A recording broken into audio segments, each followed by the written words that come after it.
Hello guys, welcome back to my mini blog. এখন ঘড়িতে 7টা বাজে, কিন্তু আমি উঠেছি অনেক সকালে, প্রায় 5:30টার দিকে। রাতে ঘুমাইনি বলতে পারো। তো এসে এইখানে ব্যালকনিতে একটু দাঁড়ালাম।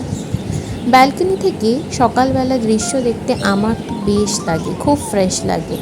আর যদি একটু সবুজের দেখা পাওয়া যায় তাহলে তো আরোই ভালো লাগে। তো আমাদের ব্যালকনিতে সেরম কোনো গাছ না থাকলেও এই ছোটোখাটো কিছু গাছ আছে, যেমন এই গোল্ডেন মানি প্ল্যান্ট গাছটা, এবং এই দিকে মা টুকটাক কিছু গাছ লাগিয়ে রেখেছে, যেগুলো দেখলে মনটা ভরে যায়। আর ওই দূরে দেখতে পাচ্ছ সাদা রঙের ফুলের গাছটা, ওটা আমার খুব প্রিয়। ওটা দেখতে যেরকম সুন্দর, গন্ধও কিন্তু সেরকমই সুন্দর।